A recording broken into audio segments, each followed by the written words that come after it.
you all for coming, and all the fans and readers and customers that are coming too. I appreciate it. And just sit down and enjoy yourself. We've got food over here. Great. Doggy, thank you.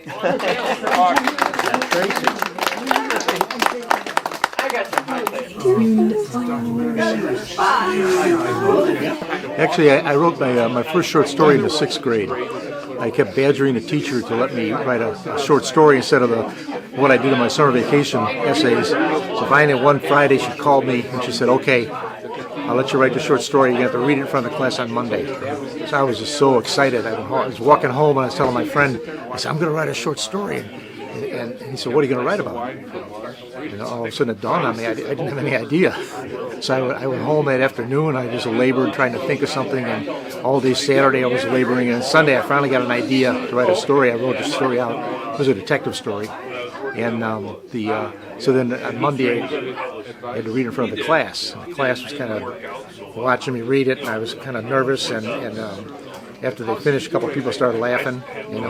A teacher called me up to the desk, and she said, "Give me the paper." And so I gave it to her, and she wrote, "D, poor work." And she handed it back to me and said, "Don't ever try this again." And so I didn't listen to her, but I look back at it with fondness because it kind of foreshadowed my entire writing career to come. Because I got my first assignment, my first deadline, my first writer's block, and my first rejection all in like 3 days. So that's how I started. Yeah, I'm doing a variety of stuff. I've done Sherlock Holmes stories. I did a Sherlock Holmes novel.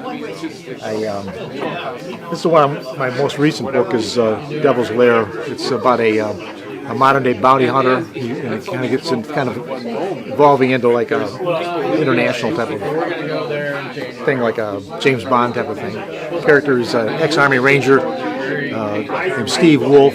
He was convicted of a war crime in Iraq that he didn't commit, and after he's out of prison, he comes back, gets out, and his friend, who's a former mentor of his in the Army, kind of takes him under his wing, and they start a bond enforcement agency in Arizona. They work on like his bounty hunters, modern bounty hunters. I've done the Executioner series under the name Don Pendleton.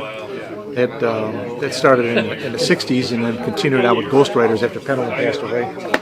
And then I also do my novels. This is one of my novels based in Washington, D.C. It's sort of a thriller, political thriller called Chinese at Midnight. Sort of an homage to, there's an old movie and novel in the 60s called 7 Days in May by Fletcher Knebel. And it's sort of where the military's trying to take over the government. I wrote that a few years ago, and now with recent developments, I'm not sure what's going to happen. So, I also write short stories. I've been out from Hitchcock a few times. My short story, Waiting for Godot, made the cover of the magazine, so I was pretty happy about that. And then I also do westerns. I under the name A.W. Hart. I've got a new one coming out in a few weeks on that, but my goal was to try to write in as many genres as I could. When I started, I got published first in mystery magazines like Alfred Hitchcock and Ellery Queen. That helped me. I landed an agent, and he helped me get published traditionally. And so far, I've been published traditionally for all my books. Self-publishing has sort of come into vogue in the last few years.